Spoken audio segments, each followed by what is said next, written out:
Suite à une série de tweets malencontreux, le journaliste Hugo Clément, sur le départ de Quotidien vers Combini, ne devrait pas aller jusqu'au bout de son préavis avec la chaîne TMC. L'imbroglio continue autour du journaliste Hugo Clément.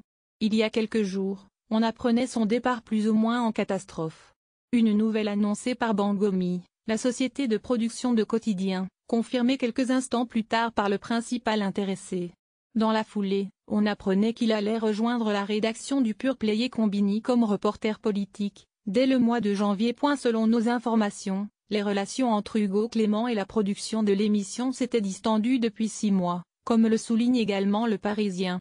Bangomi lui reprochant sa starisation et d'avoir fait de la publicité gratuitement pour une marque de chemise sans l'aval de sa direction. Hugo Clément ne devrait plus apparaître dans Quotidien. D'après OZAP, Hugo Clément ne devrait même pas aller au bout de son préavis avec l'émission diffusée sur TMC. Il ne devrait même plus du tout apparaître à l'écran selon une information du site internet. Ce départ précipité s'apparente à une sanction de la société de production à l'encontre du reporter. Bangomi n'aurait pas apprécié plusieurs tweets d'Hugo Clément qui ont récemment fait polémique.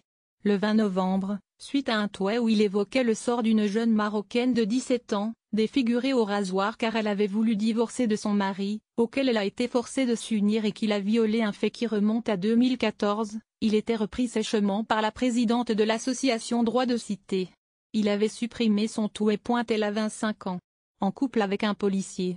Elle veut le quitter, il tue son père, 2 voisins et la blesse grièvement, elle, sa sœur et sa mère. 2017, en France. N'effacez plus vos tweets.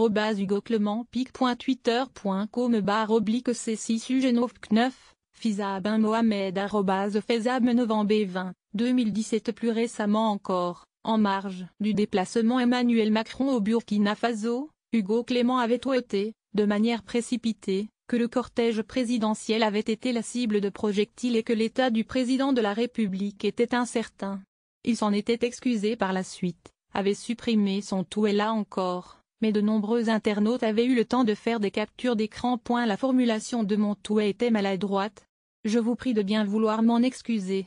Il y a bien eu un caillassage du convoi, mais la phrase "on ne sait pas où est Macron" était alarmiste et n'avait aucun caractère informatif. Hugo Clément @Hugo Clément novembre 28, 2017.